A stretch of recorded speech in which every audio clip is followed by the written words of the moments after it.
Hello and welcome to another movie review. So this is Blood, the Last Vampire, the live action movie. So last time we did the anime and now we're doing the live action that was adapted from the anime. And before we get into it, I just want to say I hate myself so much right now.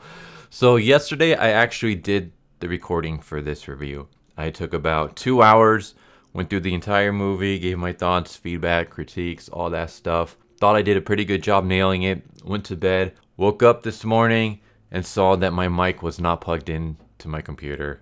So, yeah, that was about 2 hours wasted. So now I gotta do this all over again. Hopefully it goes better this time. I have made sure to double check to make sure my OBS is picking up my audio. So yeah, this is Blood the Last Vampire. Like I said, this came out in 2009, so about 9 years after the anime. And this was directed by Chris Nahan, who I have no idea what any of his work is. I looked him up, never heard of any of the stuff he's worked on before or since Blood the Last Vampire. This is produced by Ronnie Yu, who is best known for being involved with The Bride of Chucky, as well as Jason versus Freddy. So, yeah. It stars Jun Ji-yeon, and I looked her up. She's a South Korean actress. I thought it was kind of weird to get a South Korean to play a Japanese, but I mean, I don't want to say Hollywood because this isn't done by Hollywood. This was done by France and Hong Kong. It was like a joint production. But yeah, I guess I'll say Western. That's a Western movie for you. All Asians are the same, I guess. So yeah, they got a South Korean to play a Japanese character. I will say she did a pretty decent job. I don't think she's a terrible actress. I think if she had a better script, we could have seen a lot more. Yeah, I don't really know much else that she's been involved with other than Kingdom on Netflix.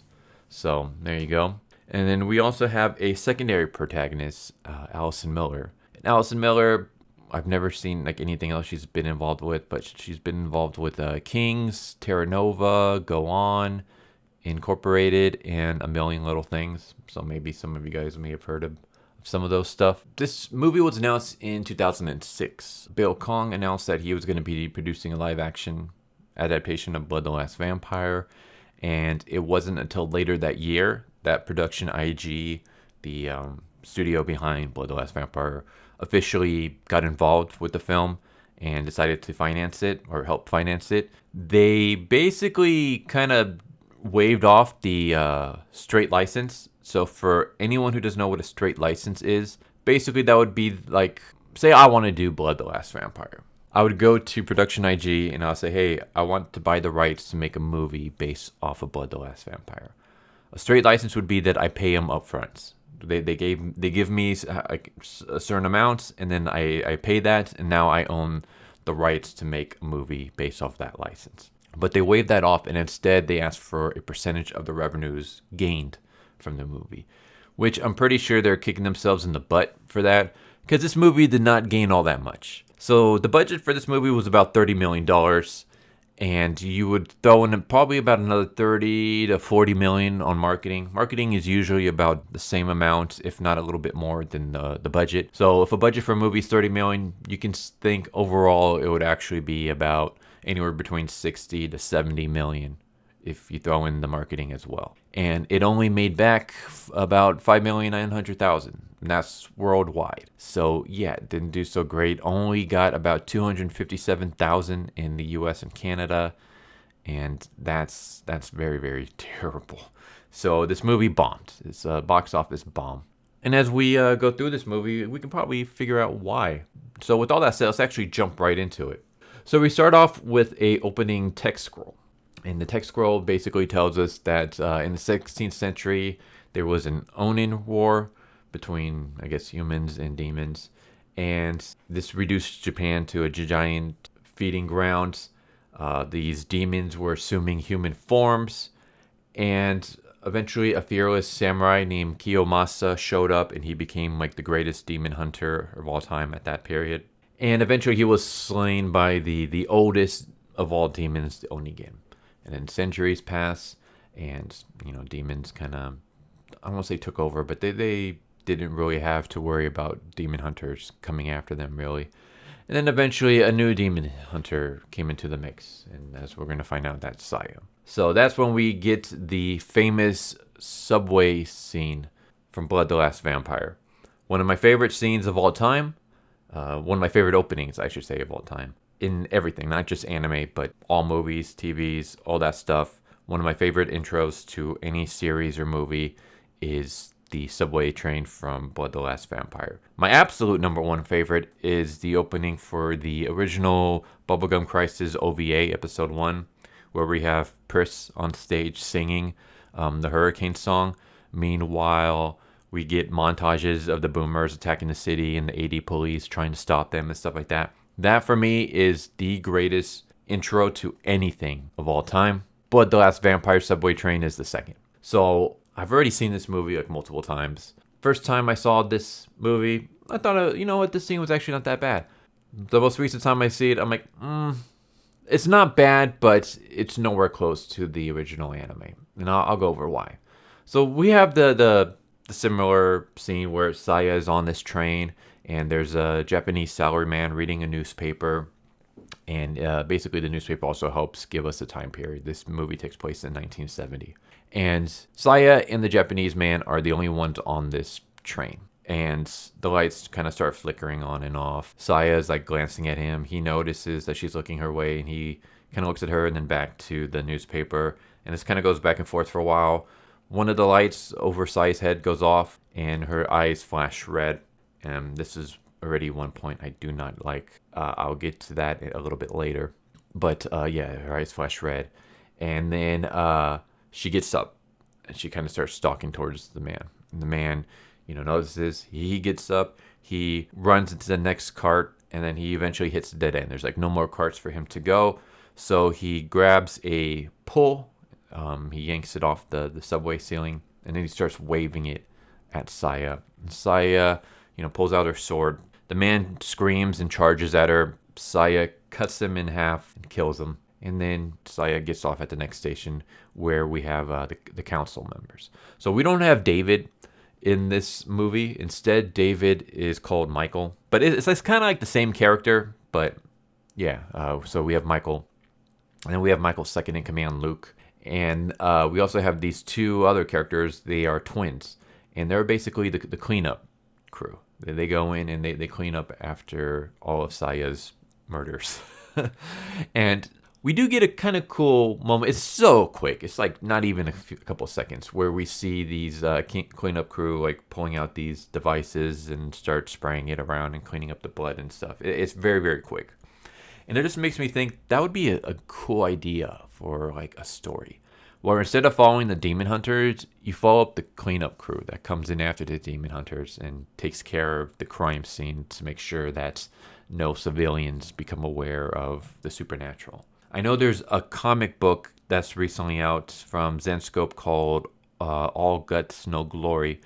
Unfortunately, the whole cleaning crew concept goes away like halfway through the first issue. So it's about the cleaning crew of a monster slaying group. Like they come in after the monster slaying group kills some monsters and they clean up the crew. They clean up the crime scene.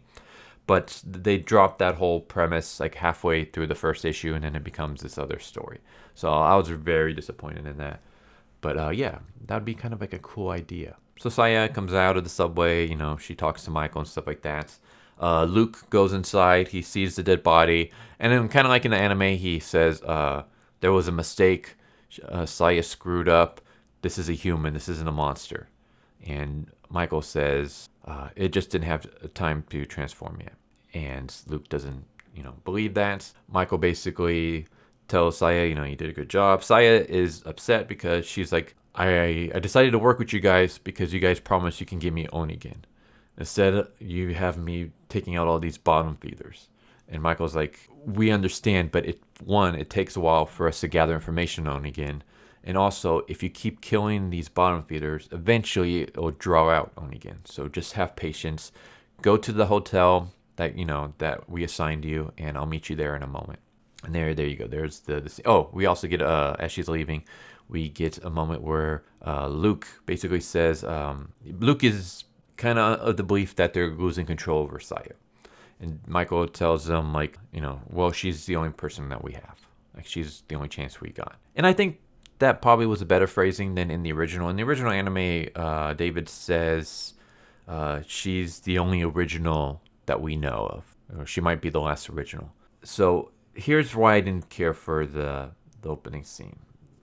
There's two reasons. One is that right from the get-go, you already kind of showed that Saya is not normal, that she's supernatural of some kind. I don't care for that. I want to keep more of the mystique of her. So I would have liked if they stayed more faithful to the anime where you don't have the eyes flashing and stuff. There's that. There's also the fact that I feel like in the anime, everything was set up more. It was like more planned. While here, it just seemed like a bunch of coincidences in a sense. So for example, in the anime, we see the subway train, it goes, it stops at a station, people get off, it's just a salaryman, and Saya left, and then it continues on its way. And then eventually, as it's going through a tunnel, it hits this certain point that triggers the lights to shut off. And as soon as the light shuts off, Saya rushes towards the salaryman, pulls out her sword, and slices him in half before he even really has a chance to do anything. He just has a chance to get up. He doesn't even have a chance to get into the next cart before he gets cut down. So it happens in a flash. Whereas here, there is no point where the lights trigger on and off. It's just the lights start flickering on and off, kind of like it's almost like the lights weren't up to maintenance or something. And then not only that, but Saya doesn't rush at the demon. Doesn't rush at the salaryman. She slowly stalks him. So salaryman has enough time to get up. He has enough time to run through into the next cart. He has enough time to bang on the door. He has enough time to turn around, rip off a pole, wave it at Saya and yell at him. And then he has enough time to also charge at her before he gets cut down. So Michael's saying of it just didn't have enough time to transform kind of goes out the window, because if you think about it, yeah, he did have enough time to transform. Especially when later on in the movie, we see how long it takes for them to transform, and it's really quick. So this kind of makes it almost seem more like maybe Saya really did just cut down a regular human. I mean, she insists that it's a bottom feeder. Michael seems to agree with her. Luke doesn't. But yeah, it just, if this is a demon, I think it was poorly done because he had ample time to transform. But he didn't for whatever reason. So yeah, and like I said, like it seemed more of like a coincidence with the lights and being in the empty train and stuff like that. Whereas in the anime, it seemed like everything was more planned out. So Saya goes to her hotel room and she pulls out a bottle, it's like a jug, and she starts chucking blood. So right now, okay, we already know, oh, so she's a vampire. So it pretty much gives it away at the five minutes into this movie. We're 5 minutes into this movie, we already know Saya is a vampire. Whereas in the anime, it's hinted at, and it's not really told until the end. And I will say that at the end, I wish it did change the end of the anime a little bit. I wish, so anyone who hasn't watched the anime or hasn't watched my review on the anime, at the end, this woman is shown a picture from, I think, 1893, it's sometime in the 1890s. And it's a picture of Saya with what looks like her family. And it has the date, and then it says the word vampire on it. So it gives up right there, oh, Saya is a vampire. I would have liked it better if the word vampire was not in that photo and it just had the date. So it just kind of tells you, oh, what's wrong with this girl? Like, how can she still be alive if she was already a child in the 1890s? And this movie, the present day is in the 1960s. There again, more mystique on the character. But right here, did they give up that Saya is a vampire right from the get-go, like 5 minutes into the movie. There's also a goof right here that I noticed. Saya is wearing her schoolgirl outfit that she wears throughout most of the movie as she's chugging down the blood. However, at this point in time, she doesn't have her outfit yet because we're about to see a scene where Michael gives her the outfit. So, yeah, this was a continuity error right here. She's wearing the outfit that she, at this point in time, does not have access to yet. But as she's chucking down the blood, we get a flashback to ancient Japan where we see Saya with this old man who's raising her. The old man's name is Kato. And it turns out that Kato is the loyal retainer of Saya's father, who, if you haven't guessed already, is Kyoshimoto. Was that the name? The revered demon hunter that was slain by Onigen. We get a flashback, and I'm not going to talk much about the flashbacks now. I'll talk about it later on because the flashbacks have a huge part later on. I will say the flashbacks scenes and stuff are stupid. Like I think it really ruined this movie for me. But yeah, we see the flashback of Saya, and then we eventually cut to the hotel once again, where Saya is looking through photos of mutilated corpses, and Michael's there, and he's basically telling her, "We found these bodies at an army base. It was at the Kanto High School at the Yokodo Air Base in Tokyo. We need you to go in there and kill the monsters that are causing these deaths. You're going to be going undercover." And she's like, "What do you mean?" And he points to a case. And inside the case is a schoolgirl outfit. So this is when she gets the outfit. So that's where the continuity error is, where she's drinking the blood while wearing the outfit when she doesn't have the outfit yet. So now this is when we cut to our secondary main character. Her name is Alice. She's played by Allison Miller. And she is the daughter of the base's general. We see her driving with her father, and we can tell that their relationship isn't the greatest. Her father basically wants her to be well-mannered and, go to school and all that stuff. Whereas Alice is the rebellious teen. Yeah, we got one of those in this movie. So here he's talking about how Alice stole his car keys so she can drive off base and go to rave parties and stuff like that.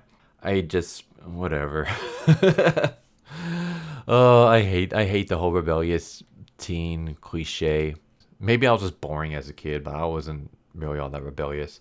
But yeah, as she's driving by, they see like kids, hanging out and doing stuff, and like students and things. And one of them is playing "Space Truckin'" by Deep Purple. Really good song. Every time I think of that song, I just think of Ash vs. Evil Dead. Like that song is forever associated with that TV series for me. Anyway, there's also an interesting thing where this movie's supposed to take place in 1970, but Space Truckin' came out in 72. So yeah, there you go. You have you have a song playing before it's supposed to.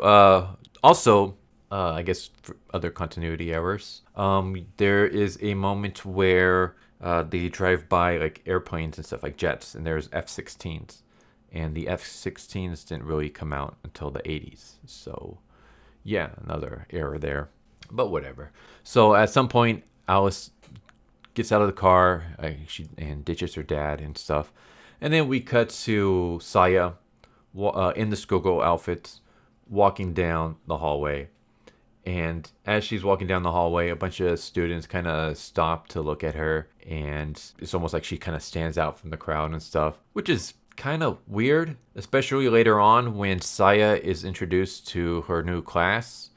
There are these two students. They are Sharon and Linda, who are supposed to be the characters from the anime. They're the two girls who are monsters that Saya hunts down. Only here, they're actually given more of I don't want to say more personalities. Well, Linda is in any case. I hate these two characters. I hate how they portrayed them. These two characters are basically over the top bullies. Like they're something out of like a Saturday morning kids show bully. Like that's how over the top they are. They're like oh my god, what are the names? Skull and Bulk from Power Rangers, Mighty Morphin Power Rangers. They're that bad. Like they're that over the top. And yeah, they basically are kind of like teasing Saya and saying, what, she doesn't speak English? What, is she lost? What's she doing here? Like, this isn't Japan. And I'm just thinking, yeah, it is. First off, why is everyone weirded out about seeing a Japanese student in Japan? You're literally in Japan. Yes, it's an American air base, but it's an American air base in Japan, in Tokyo of all places. Not to mention that it's highly hinted that these students, like when they're not at school, they go off base and mingle in the city and go to parties and things like that. So obviously, they are aware of Japanese people. So why are they so weirded out about seeing a Japanese girl at their school? And also, again, like I said, the insult doesn't make sense. Like, oh, she must be lost. This isn't Japan. Yeah, it is Japan. You're literally in Japan. But I don't care for this portrayal of the two characters because I like the portrayal in the anime more for the simple fact that in the anime, I mean, Linda doesn't talk at all in the anime, but Sharon does. And Sharon is the only student in the anime who tries to befriend Saya. Like when Saya first shows up, she greets Saya and tries to be friendly with her. And when she notices that Saya is ignoring her, she assumes that's because Saya doesn't understand English. So she actually greets her and be friendly with her in Japanese. And then that's when Saya tells her to mind her own business. I like that because, as we all know, these two characters are vampires. These are two of the vampires that are in the school that are murdering people. Spoiler alert. I like the fact that in the anime she was nice to Saya because then it gives this whole other aspect of the demons where not only can they blend in with humans by looking like them, but they can also portray themselves as really friendly and stuff like that to kind of throw you off guard so that they can lure you somewhere or befriend you and, get you alone and kill you. Whereas here, they're just straight up evil from the get-go. They're just bullies harassing people. So it just, I don't know, to me it ruined that. It's like, oh, okay, so they're demons, they gotta be a-holes as well. Whereas in the anime, like I said, they're demons, but they can portray themselves as friendly to kind of throw you off guard. But yeah, we eventually cut to a kendo class where they're practicing, and there's this instructor. His name is Powell. He's played by Colin Salmon. And I know him mostly from Resident Evil and Alien vs. Predator. And I basically call him Cube Guy because in both Alien vs. Predator and Resident Evil, he gets killed by being cut up into a bunch of cubes. Like in Alien vs. Predator, he gets like a net thrown on him and the net constricts until it slices him into a bunch of cubes. And then in Resident Evil, he gets killed by the laser grid. He gets cut into a bunch of cubes and falls to pieces. So I call him Cube Guy. But anyways, class is dismissed and he goes to Alice and he basically berates her and tells her that she's holding the class back and she needs to stay behind in the gym and work on her form. And then Linda and Sharon say, oh, we'll help her. And Powell says, all right. And he basically leads the rest of the students out of the gym. So it's just Sharon and Linda by themselves with Alice. And the two girls grab real katanas while Alice has a wooden one, and basically they're trying to kill her. Like they're swinging their katanas at her, and she's trying to dodge and survive from being murdered by these two girls. Meanwhile, Saya is inside the, I think she's in the teacher's lounge or something. She's going through the students' information, and she's going through the backstory of Sharon and Linda to see if anything adds up. And then at some points, the two girls kick Alice so hard that they knock her out, through the gym doors. Saya's there. Saya tells her to leave, walks into the gym, closes the gym doors behind her, and then locks it so that Alice can't get in. So we have this cool moment. It's kind of, I don't want to say cheesy, but I do love the way that it looks.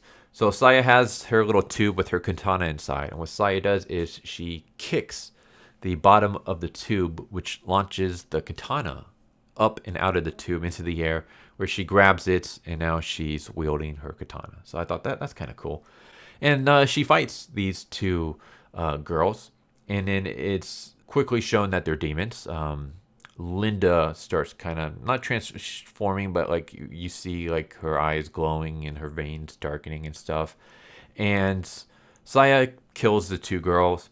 Alice is watching all this. She's watching it through vents. Like there's like a little vent, and she's a vent grate, and she's watching Saya murder these two girls. And she doesn't know they're demons. She just assumes that they're humans, and Saya just murdered them. So she rushes out. As she's rushing out, she bumps into the two twins from the council. And then we cut to Alice returning with her dad, and there's a bunch of soldiers, and they're surrounding the car with the two twins inside, and they're basically questioning them, like, who are you, what are you doing here, get out of the car. And the two twins are just quietly sitting there not doing anything. And then that's when Michael and Luke show up, and they basically show their badges and say that they're with the CIA, and these two men are with me. And the general is questioning, like, what are you guys doing here? Why wasn't I informed? And Michael just kind of says, it's none of your business. Like, this is top secret, need to know, and you don't need to know at this moment. But Alice rushes inside. The general follows after her, and they go into the gym. It's empty. There's no bodies. There's no blood. And Alice is like, it was right here. Like, I swear, Dad, I swear I saw it happen. and he's kind of telling her to calm down. And eventually, she walks towards where the grate was that she was spying through, and she sees liquid on the floor. And then she shows to her dad. She's like, "Look, they cleaned it up. They got rid of the bodies." And her dad's kind of believing her, but yeah, he's like, okay, maybe something doesn't really necessarily make sense. So then he tells his second in command, his name is Frank. He tells Frank, I want you to find out more information on these guys. Who are they? What the hell are they doing here on this base? Give me like every information that you can on these people. So then we cut to later that night where Alice is trying to explain to her dad what she saw. And her dad is like, look, you're probably in shock. Just go to bed, go rest. And I'm just kind of thinking, so like, do you believe her or do you not believe her? Because if you don't believe her, you can easily, figure out if she's telling the truth or not. Just find Sharon and Linda. If they were murdered, then you wouldn't be able to find them, like alive. If they're gone missing, then it's probably because they were killed and their bodies were disposed of, like your daughter is telling you. But yeah, she gets frustrated with this, so she steals her dad's car keys and she goes out to the city. Meanwhile, we cut to Michael and Luke, and they're talking to their boss in this Japanese restaurant. And I thought it was kind of funny that their boss is reading a manga. It's not really like pointed out, but if you look very, very carefully at the book, you can see like manga illustrations. But yeah, he basically tells Michael and Luke that there are more murders going on, so there's more than just the people on the base that we know of. And also he kind of berates them because he had to call in a lot of contacts and favors in the Pentagon and stuff like that to basically hide their cover, because they're not really CIA. They work for the council. They're top secret.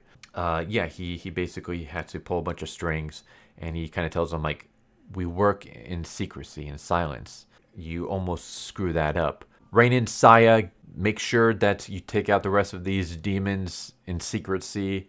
I don't want any scrubs. I don't want any witnesses. And then that's when we cut to Onigen. And Onigen is this beautiful, tall woman. She's played by Koyoki, who was also in The Last Samurai with Tom Cruise. And she's dressed very much like Lady D from Resident Evil 8 Village, only not as tall. And yeah, she's basically giving us a tour of this hotel, this fancy hotel. And she has her right-hand man with her. And the hotel owner is like showing her around, and eventually he sees a spider and he kind of crushes it. And he turns around and he sees that Onigen is staring at him, really pissed off. And he goes to apologize when Onigen waves her hand in front of his head and his head explodes. So we get that. And then we cut to Powell. And Powell is cruising in the city. He gets out of a taxi. He goes into a Japanese club. Alice follows after him. She goes inside and she basically questions him. She asks, like, why did you set me up at the gym? Those girls were trying to murder me. You know that. Why would you doing that? Like, I've never done anything to you. Why did you want me killed? And Powell kind of mocks her and kind of tells her, like, you, it's always about you. Maybe, there's a world out there that you're not aware of and it's got nothing to do with you. Like, kind of stuff like that. Eventually, he reveals himself to be a vampire, and everybody else in the club reveals themselves to be vampires. So everyone here is a vampire. She freaks out. She runs out of the restaurant. It's kind of interesting how she's running through the restaurant to get out, and she's running past a bunch of vampires. And they're chasing her, but none of them can catch her, despite the fact that they're in their vampire mode. But these are not like older vampires or like the strong variant vampires. These are basically the bottom feeders, as I likes to call them. They look like kind of almost like the vampires from the Buffy the Vampire Slayer TV series, where they appear human. The only thing that really changes is their face. Their face kind of morphs a little bit into vampire form. And they chase after her, and they chase her out into the city streets. And that's when Saya shows up. And then we get a fight scene. I actually enjoyed the fight scene. I think it's really good. I do think it has some flaws, though. One of the flaws is, and this is a flaw for the entire movie, is that all the blood effects are done in CGI. I don't know why, but it was a really bad decision. And I mean, everything is done with CGI when it comes to the blood. Even when characters are getting shot with guns, instead of using squibs, it's done with CGI. And this is poorly done CGI. The blood looks super fake. This fight scene also takes place outside in the rain. So you have the rain coming down, and the CGI blood is faster than the rain. So it just looks off. There's also the fact that there's a lot of slow-mo. And the slow-mo happens when Saya is slicing people. So not only do you have poorly done CGI, but you have poorly done slow motion CGI. And it's just like, no, because the fight itself is pretty good. I think it's well shot if you get rid of the blood CGI. I don't know why they just didn't use practical effects, especially when there were moments where, there's a lot of moments where Saya is like moving too fast that the blood's coming like off screen. So why couldn't you just have someone just off screen squirting blood, fake blood into the air? You could have easily done that and it would look a lot more realistic because it's real. It's a real, liquid that's being squirted instead of CGI. We get a fight scene. Sai is cutting down through these vampires. There are moments where we get the Hollywood cliche of a group of vampires and only one of them is attacking at a time and the rest of them are kind of waiting for their turn. Thankfully, it's not all like that. There are moments where multiple vampires attack at the same time. But there are moments where it's like you see them and they're just kind of standing there and they're kind of waiting for their turn. They're like, okay, once she cuts this guy, then I'm going to make my move. Okay, she cuts that guy. All right, now it's my turn.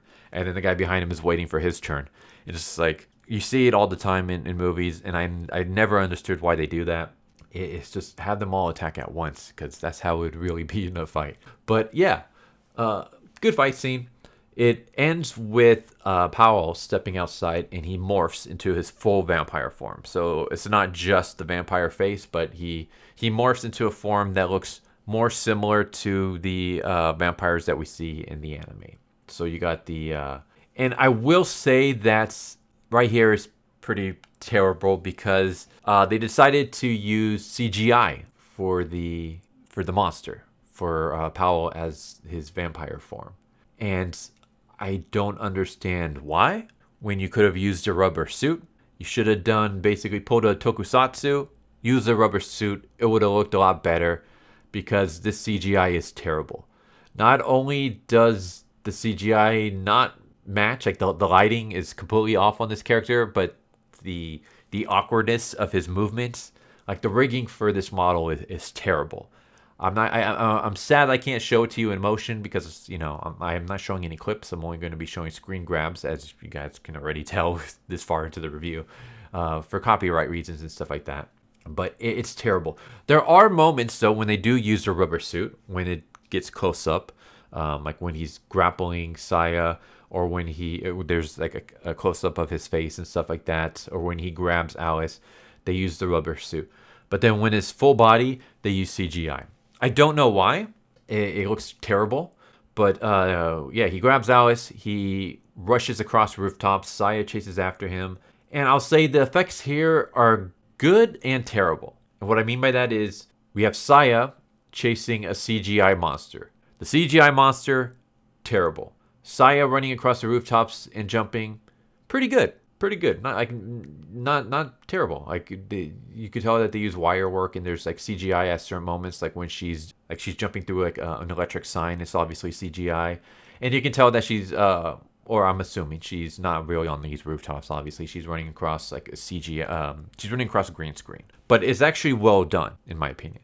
I mean, it's not the greatest, but I mean for its time, for its budget, it does a really good passable job. It's just when it shows Powell in his vampire form that it looks terrible because the CGI is just all kinds of bad. But eventually the chase ends with Saya jumping across the rooftop, slashing at Powell, causing him to fall, causing him to drop Alice, and then he runs and jumps off the building, and as he's falling, his wings emerge, and Saya's like, we got to chase after him. So Saya and Alice jump into a military jeep, and they go into the military base. And they chase after Powell. And this is where we get the ending scene from the anime, where we have Saya in the Jeep chasing down Powell, who's chasing after a cargo plane, trying to grab onto it to basically take him out. So he's trying to grab onto this plane so that he can just ride the plane off into safety. And Saya is standing up in the truck, in the Jeep, as Alice drives towards the plane. And then eventually she gets close enough to slice. Powell cuts him down. The cargo plane flies off into the distance. The Jeep comes to a stop. Saya stands over the dying Powell and cuts her hand and drops some blood into its mouth. Why she decides to do that, I don't know. I mean, I know they did this in this movie because she did it in the anime, but in the anime, it made more sense. Like in the anime, she didn't cut her hand. Her hand was already wounded, and she just kind of dropped some blood into its mouth because she wanted to.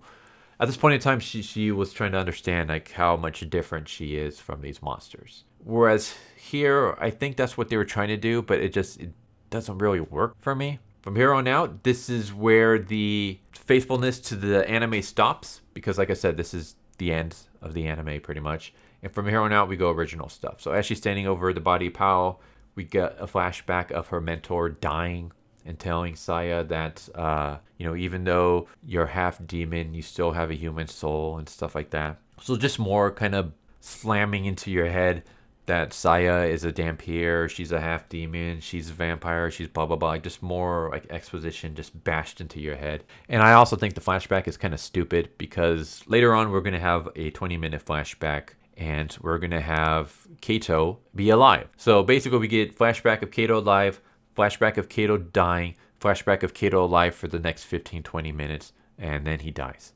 So it's just the pacing of the flashbacks is weird.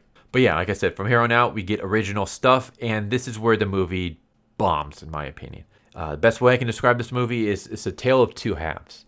The first half is pretty good. It's a fun shocky B film. Like, if you just take it as a movie based off an anime, it's pretty good, pretty faithful for the most parts. It has its faults, but it's not terrible. But then once it runs out of the source material and it goes into original territory, it becomes crap. So we cut to the twins from the council. They're in the alleyway and they're cleaning up all the bodies and bloodshed and destruction that Saya caused in the fight that we just saw. And as she's doing that, the general second in command, Frank, he's spying on them and he sneaks up to their car. He uses a crowbar to bust open their trunk, and he grabs a briefcase and pulls it out. And then we cut to the infirmary of the airbase where Saya is tending to Alice. And Saya is basically kind of like explaining that, she hunts monsters and demons and stuff like that. And kind of explaining that this is her whole life and things. It's supposed to be like a bonding moment, but it doesn't necessarily work for me.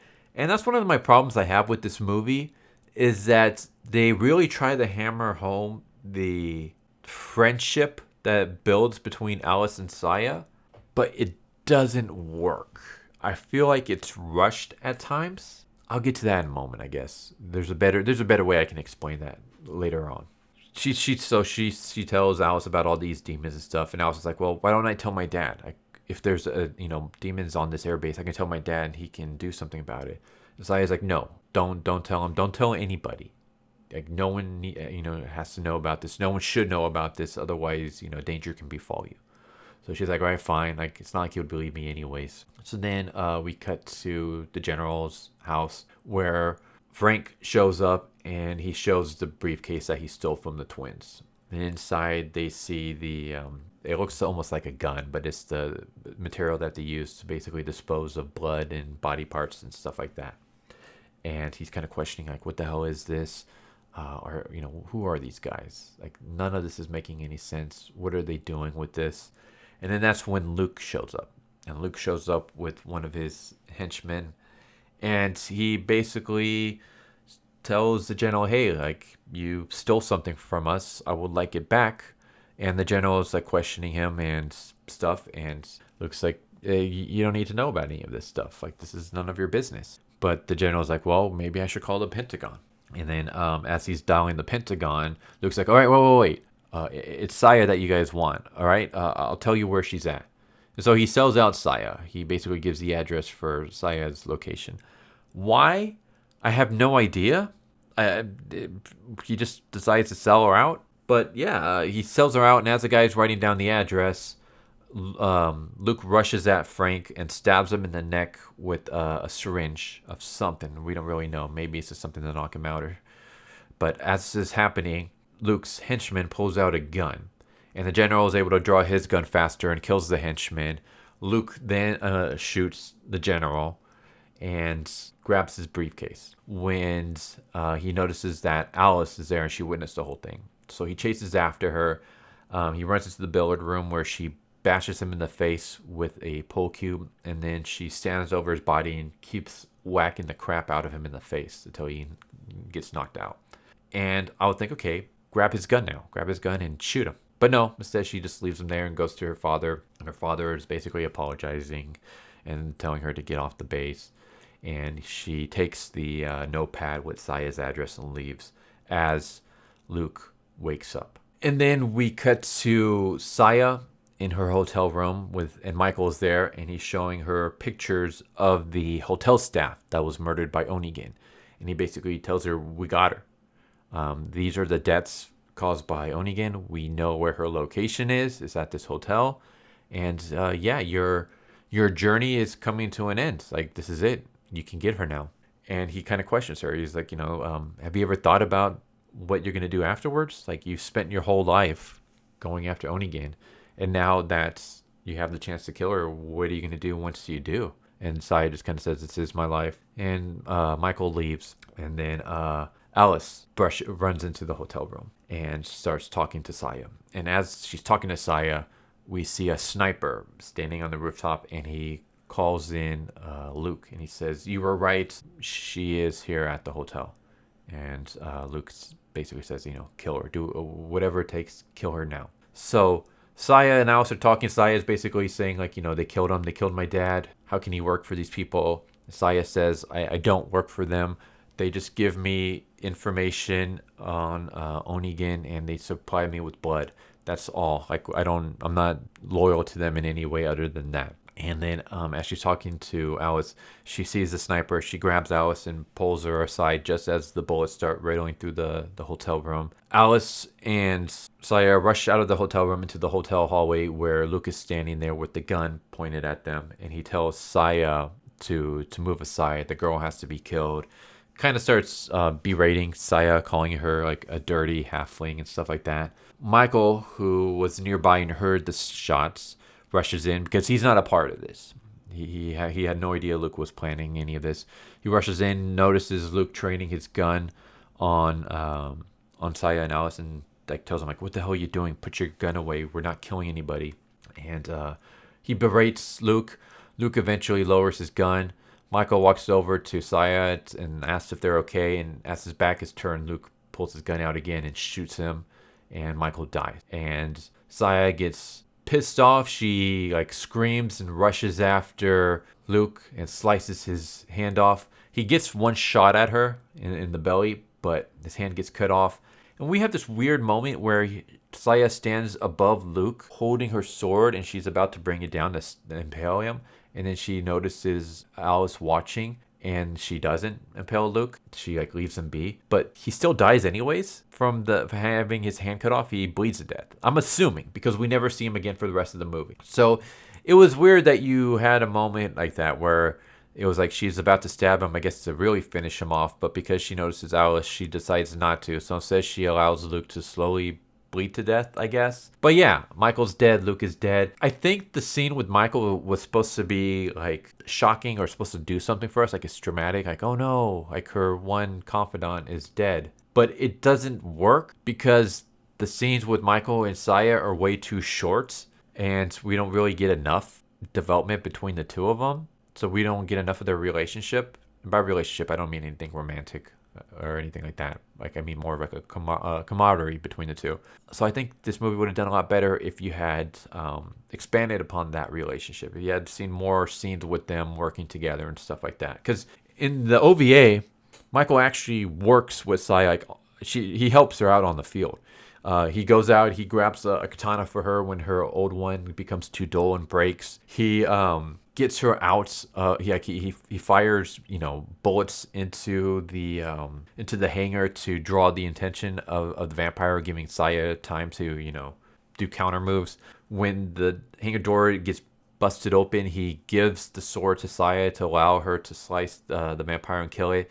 He drives Saya towards the other remaining vampire and allows her to, to kill that vampire. Like, so he's in the field. He actually helps and works alongside her. Whereas here, it's just, here's your mission, good luck, and then he leaves. So there's not much of a relationship there, like a camaraderie, a partnership there. It's just more like, here's your mission, good luck. I guess you had a little bit with the, like, what are you planning on doing next? But I would have liked if that scene was longer and we had a little bit more detail. Like maybe like reminiscing. Like, I remember the first time when I was, put on your case, when I was assigned to be your handler, and like you could have almost like a father-daughter relationship there.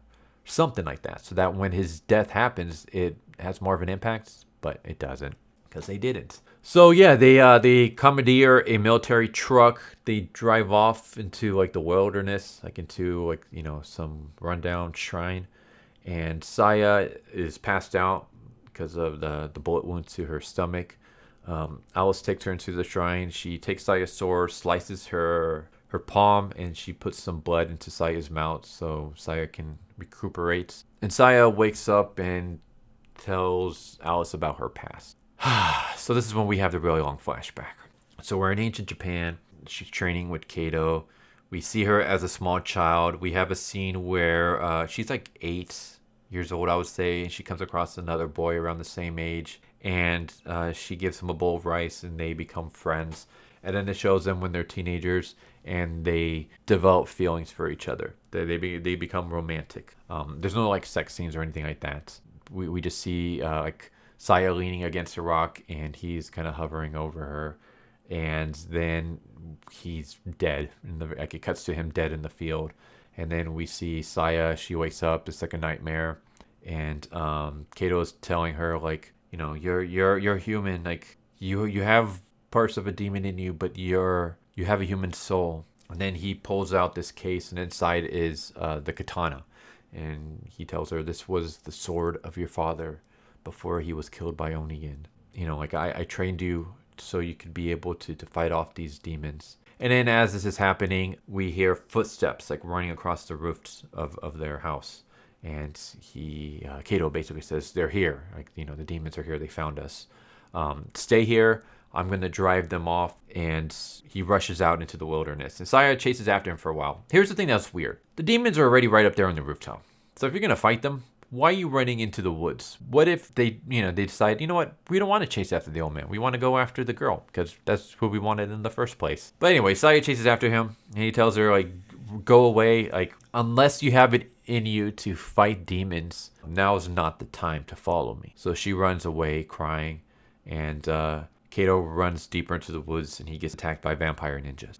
No, I am not making that up. He literally gets attacked by vampire ninjas. And the reason why I called them vampire ninjas is because, 1, they're ninjas. And 2, I'm assuming they're vampires because their leader is vampires. Their leader is the right-hand man of Onigen, who is a vampire. He's a demon. So, yeah, we get a fight scene between this old man and vampire ninjas. And this fight scene is a lot terrible than the fight scene in the alleyway. The fight scene in the alleyway, I think, was better shot. This one is almost full-blown Hollywood. Let's surround this old man and let's all take our time going after him, one person at a time. We can't bull rush him because that's just not fair.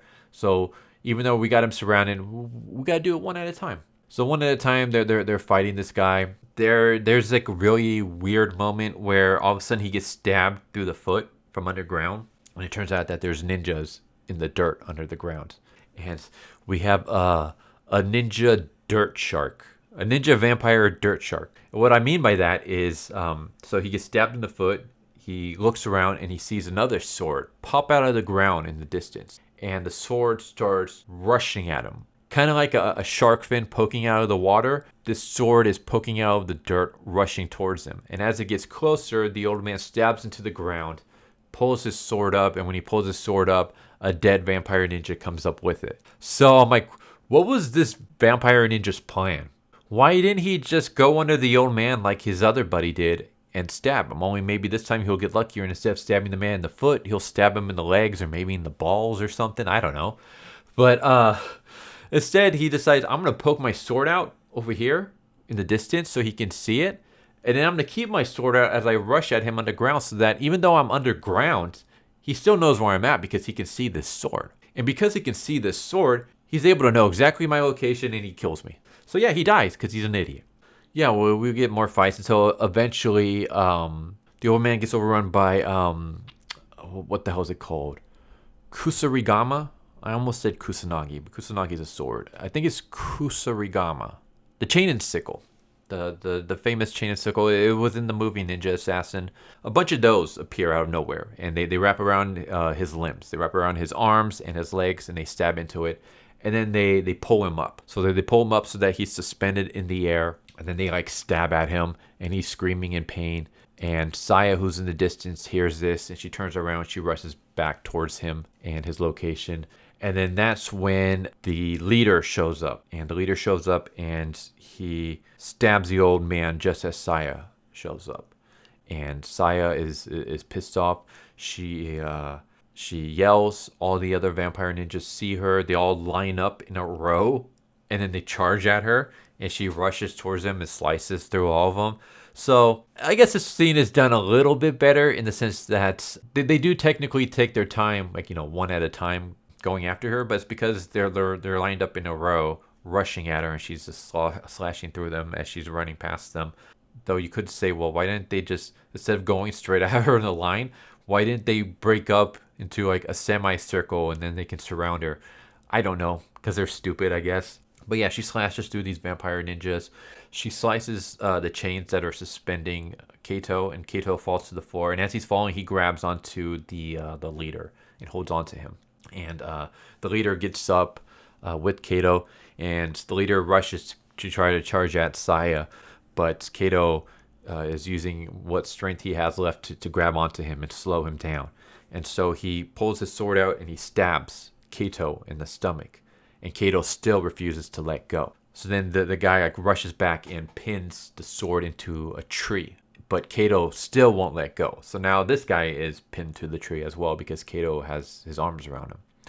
And then this is where Saya does the most stupidest move ever. So she knows her teacher, her father figure is dying.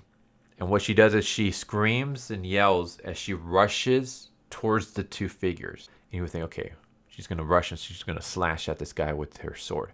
No. Instead, she runs past him a little bit towards a tree that's right in front of the two of them.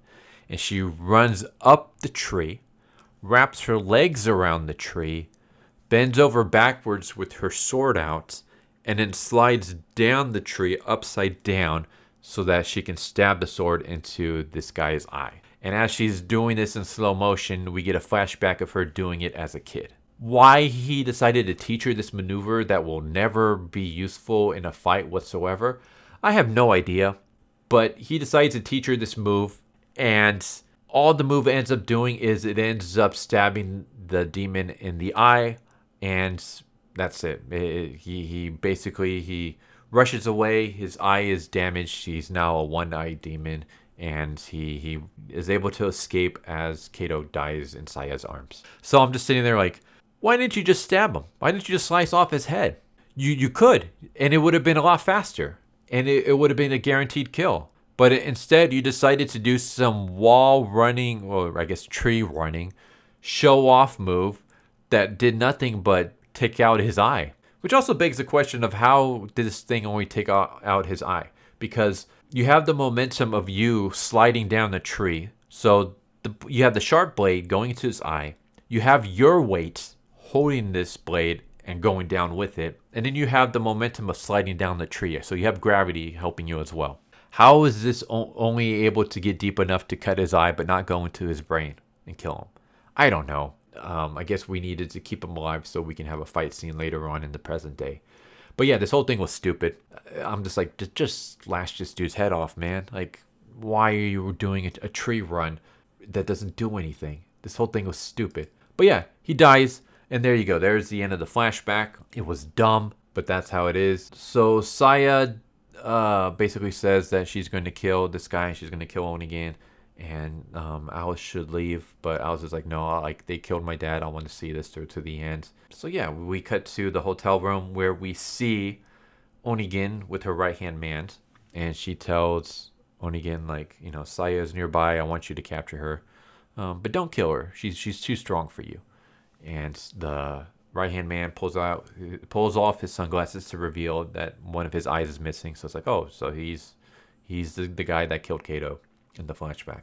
And he's like, we'll see about that. So then we cut to Alice and Saya driving in the truck along the road, and all of a sudden, the one-eyed demon in his demon form drops onto the hood of the truck and starts trying to break the window to get at Saya and Alice. And Alice hits the brakes, which launches the demon to the air. And the truck stalls for some reason. I don't know why, because the demon didn't do any damage to the truck whatsoever. It literally landed on the truck, and the only damage it did was it broke one of the windows. That was it. But for some reason, the truck engine stalls. But Alice is able to get the truck going. So the truck's driving. The demon lands on the truck again and starts trying to attack Alice, starts trying to pull her off. Because of this, Alice loses control of the truck, and the truck goes off a ravine, and it starts falling. And as it starts falling, Saya jumps out of the truck and starts attacking this demon in midair. Has no care for Alice, who is still in the truck, and the truck falls down the ravine. And this ravine is deep. It's so deep that we can't even see the bottom. That's how deep it is. So yeah, Saya's just like, good luck, Alice. Hopefully you don't splatter on the bottom, because I'm going to be too busy fighting this demon in the air. Thankfully for Alice, though, the truck gets stuck in between the two cliff sides. And so it's stuck suspended in the air. Saya fights this demon for a while, is able to kick him off. Alice falls out of the truck, but Saya grabs her before she can fall to her death, pulls her on top of the truck, climbs onto the truck with her. The one-eyed demon flies at Saya. Saya grabs a metal bar from the truck, rips it out, and impales the one-eyed demon and kills him that quickly. So he's dead. That's her revenge for the man who killed Kato. Then the truck falls, and this is where we get into even weirder territory. The truck falls, and they wake up in ancient Japan. They wake up in Saya's home. So somehow they've time traveled? I don't know. It's never really explained. It is weird that, apparently they fall into this ravine and it takes them into the past. Alice is saying that this isn't real, this is all fake, but they are able to interact with everything that's in the past. Like the dirt, the water, the different buildings that are here. They're able to interact with all these. So is it real? Is it not? I don't know. It's never really explained. Eventually, Saya sees her romantic interest that died, but rather than seeing him as she last saw him, she sees him as a child, which is weird. But Saya sees the kid, and she's like, I can't believe he's still alive. Alice is like, it's not real. He's not really there. This is all a trick. Then it turns out that the kid crumbles to dust, and then that's when Onigen appears. I will say it's weird to have this moment. I guess this moment is supposed to break Saya mentally, but it doesn't work for me because we had no connection to this kid, to this character. We see him as a kid for 10 seconds. We see him as an adult for 5 seconds in the flashback of Saya's story. That's it. He has 15 seconds of screen time. There's no way for us to build a connection with this character. So when he dies a second time, we don't care. Or at least I don't care. I don't feel any sympathy for this because there's no connection with this character. This is a character we see for 15 seconds. Why do I give a crap that he's here and he's died twice now? One probably an illusion, one for real. I don't buy the relationship between Saya and this character because again, we see it all for 15 seconds. Only 5 of it romantic. But yeah, Onigen appears. I will say Onigen's appearance is cool. Like the way we do the slow motion walk, and she's wearing this white fancy robe, and she has this fancy frilly umbrella that she has, and her robe has 6 tails to it. It's 6 long, thick ribbon tails, and the tails actually float up behind her, and it reminds me almost like the QB tails, like the Kitsune tails. So it's like this really cool effect. And we have a Star Wars moment where Saya is, basically talking about how, you killed my parents and stuff. And then Onigen is like, you knew it all along, right? Like, I'm your mother. And Saya's like, no, it's not true. And she's like, you have always known deep down that there was something different about you. And, yeah. So Onigen reveals herself to be Saya's mother.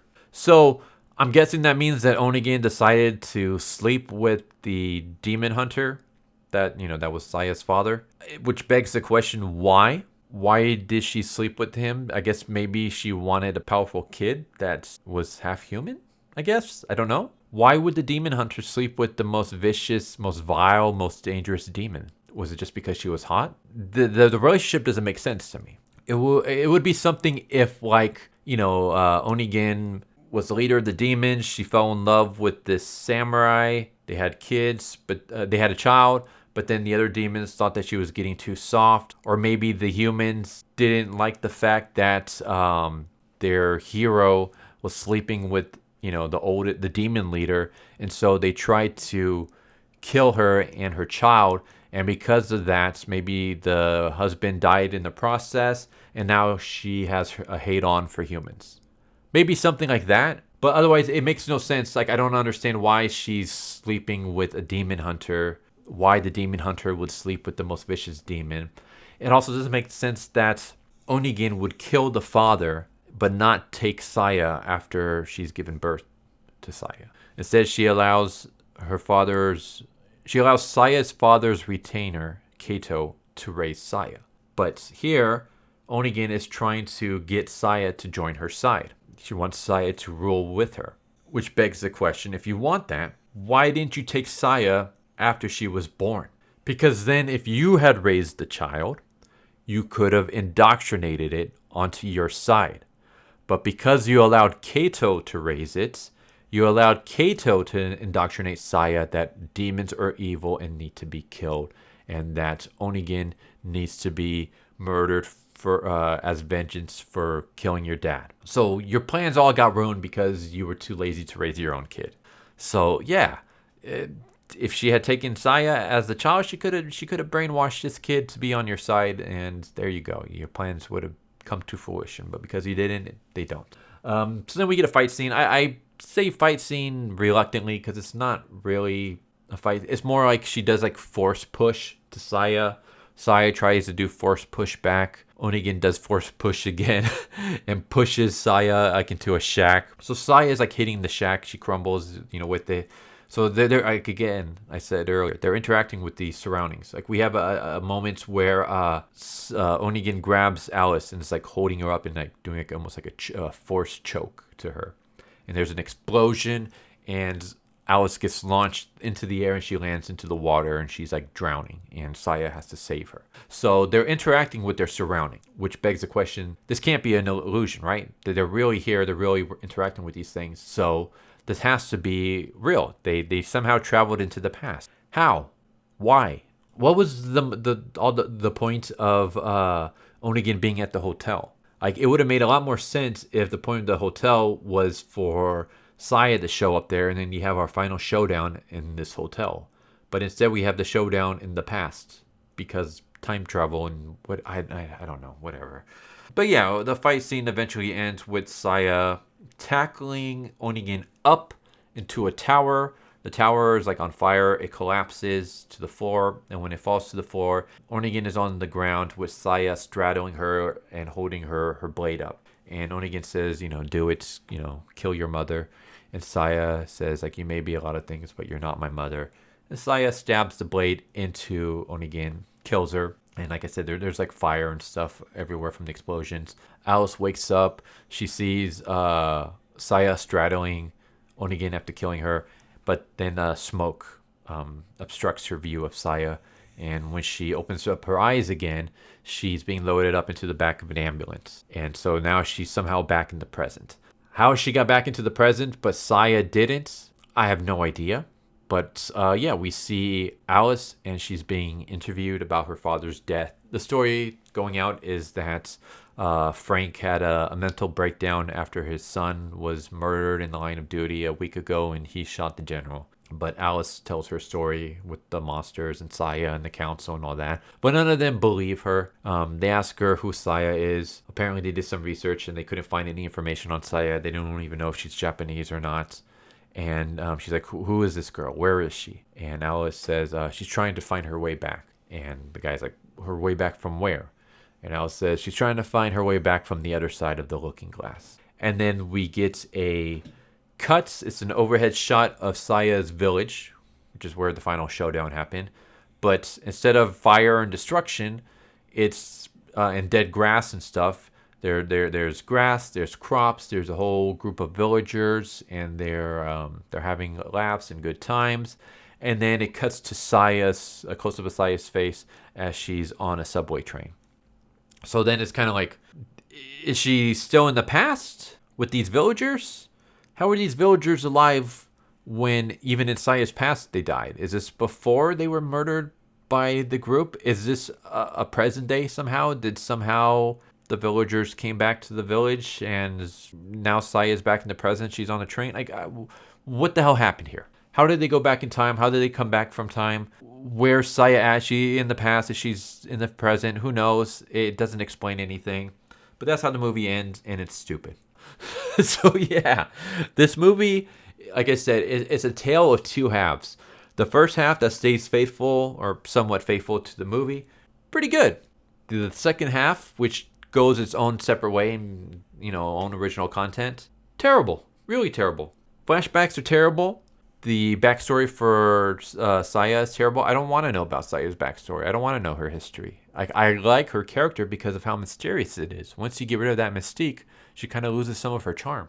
Her backstory also doesn't make sense. Why would a demon hunter sleep with the most vicious, most vile demon of all time? Why would the most vicious, most vile demon hunter of all time sleep with the greatest demon hunter ever? Why would they have a kid and then immediately the demon would kill the father? Why did the demon not take the kid if the demon wanted the kid to join her later on in life? Why did she allow the humans to raise her child knowing that the humans would indoctrinate her to hating demons? What was the point of the romantic interest if it literally had no part in any of this, or in her character, in the plot? You had a romantic situation for all of 5 seconds. Why? Why did you introduce this character that spent 15 seconds overall in the entire movie? Like, this whole thing is stupid. I have no idea why they decided to do that. The funny thing is that the original OVA was actually supposed to be 3 episodes. It ended up getting cut to 1 episode. Episode 2 was the only one that they actually made because of like budget reasons or something. So why not ask Production IG, hey, can we look at the script that you guys had originally for the full OVA for episodes 1, 2, and 3? Because, I mean, we see episode 2 because episode 2 is what you made the anime off of. But we've never seen episode 1 and 3. Maybe we can see that and borrow some of that and fill out the movie in that way. If they did do that, and that's the script that we got here, maybe it was a good idea that the OVA only stuck with 1 episode instead of the original 3. Because, yeah, Saya's past and all that stuff is boring and nonsensical and stupid. What I would have liked more was I would have liked to see more of character development. You want us to feel like Allison and Saya, develop this friendship, but you don't give us enough of them for that friendship to develop. At first they start off as strangers, and then all of a sudden it's like Saya's willing to risk everything to help out Alice, even though they don't really know each other all that much. In fact, they don't really even know each other's backstories and stuff until like near the end of the movie. So I don't know. I would have liked more of a development between the two of them and their friendship and stuff. It would have been really interesting if it turned out Alice was one of these demons. Maybe Alice could have been Onigen the entire time. That would have been a nice twist. And obviously don't have Alice be Saya's mom, but have Alice be the Onigen. And so you have this movie where they develop this friendship and stuff like that. And then you find out that at the end, Alice was just playing with Saya the entire time. She just wanted to see, maybe she just wanted to see how Saya fought, how Saya acted. Maybe she just wanted to try to play mind games, like, make it seem like, hey, I'm going to be your first true human friend. And then it turns out, hey, I'm not actually a human. I'm a demon. I'm the one that you actually want to kill. I'm Onigen. I'm the one that you've been spending your whole life to get revenge. It was me all along. How's that gonna F with you? Like, that would have been something interesting. I would have just liked more relationships developing between Saya and these other characters. And again, when I say relationships, I don't necessarily mean romantic. It could be friendships, camaraderie, because it's like everything. Okay, we have Saya having a familiar relationship with Kato. Saya in the romantic relationship with, I don't know if we even have the guy's name that she falls in love with in the past. Saya with Alice, Saya and Michael. Those are the characters. We don't have enough of her with Kato. Like, it's very, very brief. Like, most of their interactions with Kato is the fight scene where he ends up dying.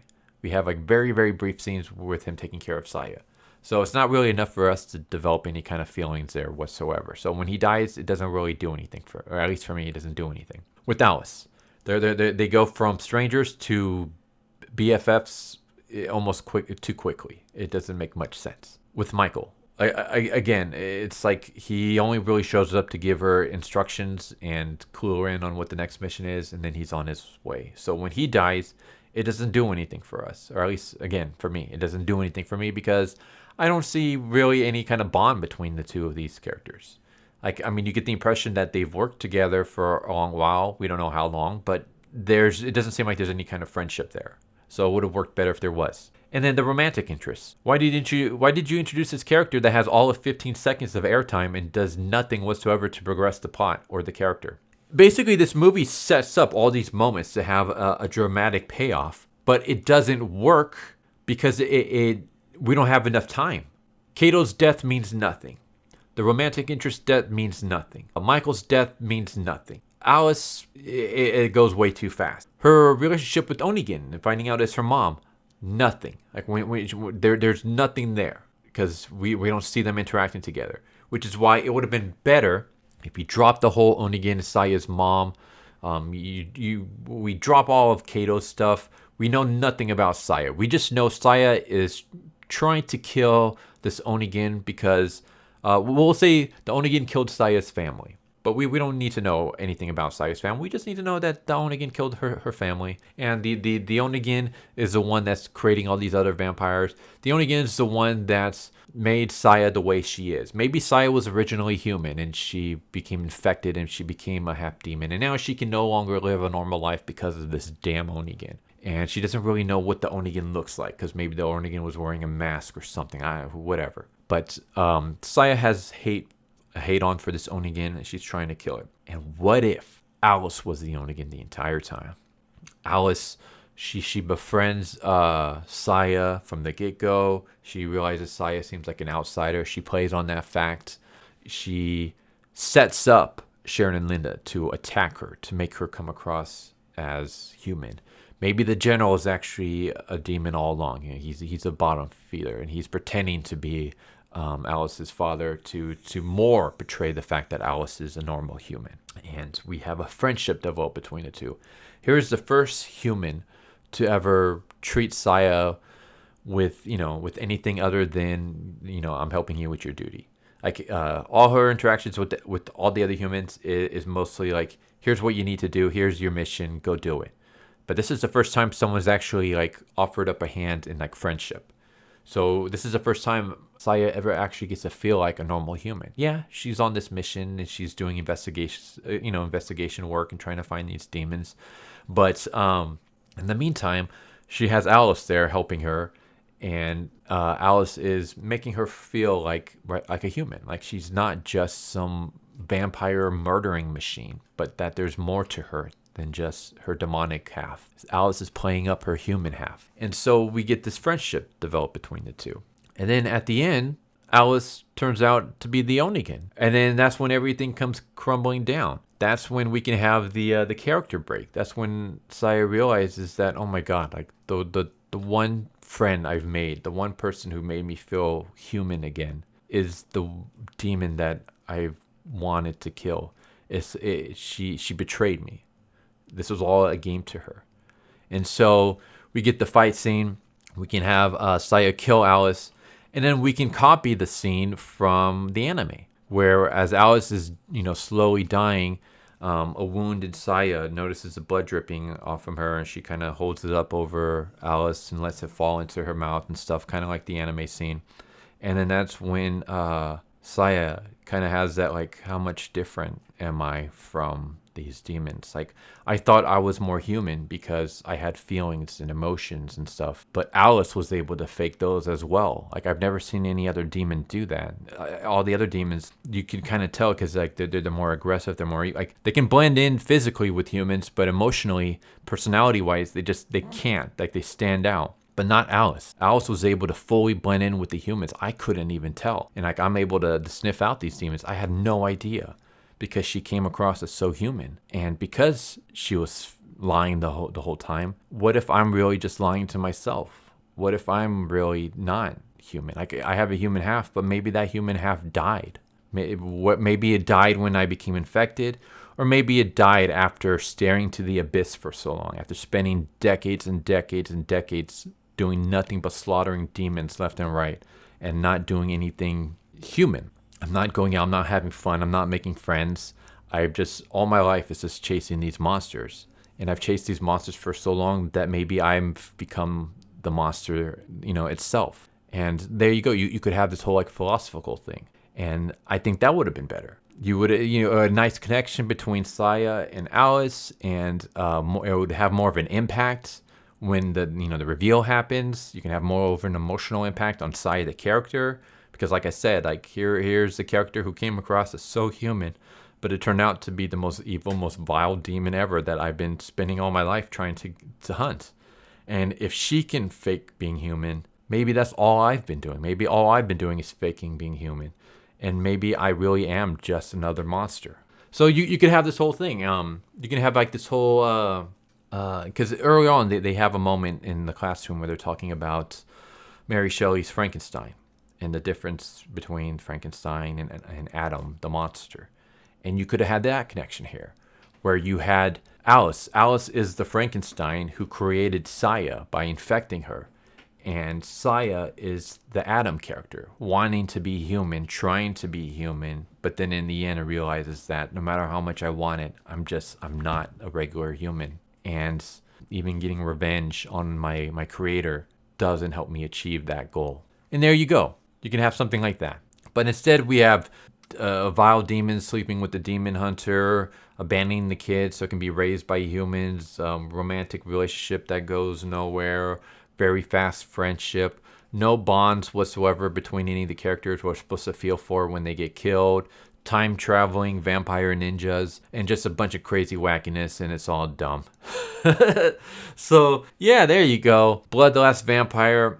Like I said, I don't hate this movie. I really enjoyed the first 40 minutes, because that's when like after the 40-minute mark is when Saya finishes killing off Powell on the runway, and then the rest of the movie is all completely original stuff. So the first half, where they actually adapt from the anime, is really, really good. It has its flaws, mostly in the production and stuff like that, and the shitty CGI and things. But for a Western company adapting an anime, it's a pretty decent job as far as adaptations go. It's once it goes into original territory that it becomes absolute shit. So I would say if you like the original anime, yeah, check this out. If you like demon hunting stories, then sure. Go in with low expectations though. Know that you probably might like the first half, and then the second half it goes to crap. And if you're watching the movie and you don't care for the first half, then just stop. Don't bother finishing to the end, because it's not going to go up. It's just going to go straight down the toilet from there. So yeah, I will say I'd give it a C. It does a good first half, really, really, really, really crappy second half that just brings it down.